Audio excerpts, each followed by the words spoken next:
I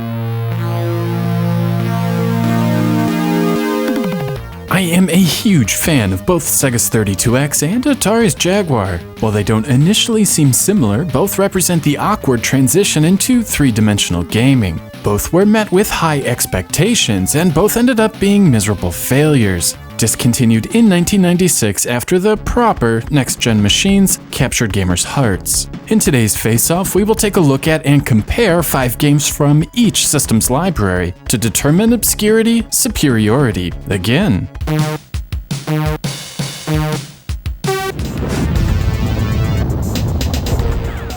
Iron Soldier is a flagship Jaguar game of sorts and shows off some of the power lurking inside the system. The graphics are a mix of flat shaded polygons with a few textures here and there, and the frame rate is surprisingly smooth. Even more impressive are the controls, allowing full movement of your giant mech with just 3 buttons and the D-pad, though item selection does use the number pad. Metalhead on the Sega 32X is also impressive from a technical standpoint, featuring a fully texture-mapped polygon world. Unlike Iron Soldier, Metalhead's world is far more limited with tight corridors and simpler controls. In fact, Metalhead plays more like a watered-down first-person shooter and doesn't really give you the feeling of piloting a massive mech through city streets. I still like Metalhead though, and the mission-based gameplay, voice acting, weapon upgrades, and smooth controls make for a fun game. But there is little doubt Iron Soldier is the better game. There is a much better sense of scale, and you actually feel like you are piloting something massive. The draw distance is far superior, and the gameplay mechanics are simply deeper than Sega's offering. Both are worth a look, but the first point goes to the Jaguar.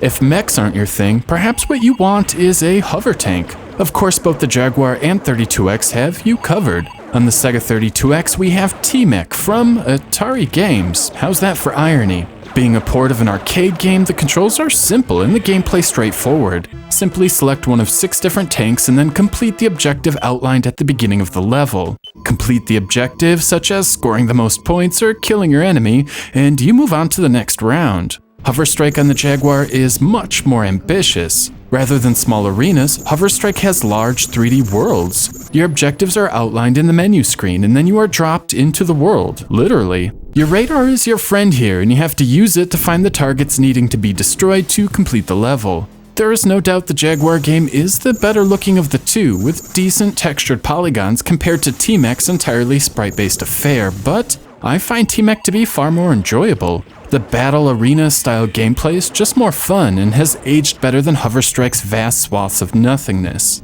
Hover Strike is still fun and you can actually drift in your tank like a real hovercraft. The texture map polygons and mission-based gameplay is much better than, say, Cybermorph, so it has that going for it, which is nice. But I still prefer the arcade-centric combat arenas of T-Mech. Point goes to the 32X.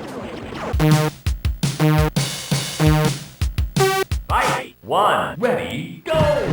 Virtua Fighter was a revolutionary game when it debuted in arcades in 1993, using a 3D engine to offer a unique fighting experience with unmatched smoothness and realism for its day. While the Sega 32X version is not arcade perfect, it is surprisingly good. The flat-shaded polygons are extremely charming and the animation is as fluid as ever. Fight for Life on the Jaguar was released in 1996 and is essentially the last first-party game ever released by the real Atari. Unfortunately, the game sucks. While the textured fighters look pretty good, they don't move as fluid as the fighters in Sega's offering.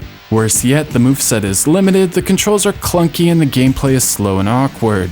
It is clear the developers were fans of Virtua Fighter, but it doesn't seem Atari gave them enough time to finish the game before releasing it, and then folding. The Sega 32X easily wins this round, and Virtua Fighter is a true standout title for the system. The smooth frame rate, responsive controls, and deep gameplay hold up well to this day.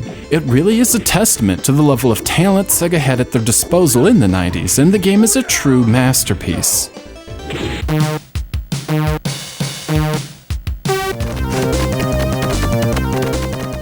I love shoot-em-ups, and both systems actually had some decent ones. On the Atari Jaguar, we have Raiden. This was a curious release for the 1993 launch, considering the game had been out in the arcades for years. Still, as a retro game, it is pretty awesome. First, it is a unique port with all new art assets and redone music. It is a significant upgrade over the Genesis and Super Nintendo versions, with a much smoother frame rate. It isn't arcade perfect by any stretch, but this vertical scrolling shmup is solid nonetheless. Calibri on the 32X is a different kind of shoot 'em up. Rather than forced scrolling, you can traverse the game's levels at your own pace. Unfortunately, I find the game a touch boring. Sure, the graphics are beautiful, the soundtrack pleasant enough, and the entire hummingbird shooter concept is fairly unique, it just doesn't really grab me. There is no progression with the weapons, and the level design is average at best, with few, if any, truly clever moments. Raiden, on the other hand, is an exciting game with weapon upgrades, frantic bullet dodging, challenging bosses, and is just a blast to play from beginning to end. When it ain't broke, don't fix it. While Calibri scores points for being original, Raiden is the better game. Point for the Jag.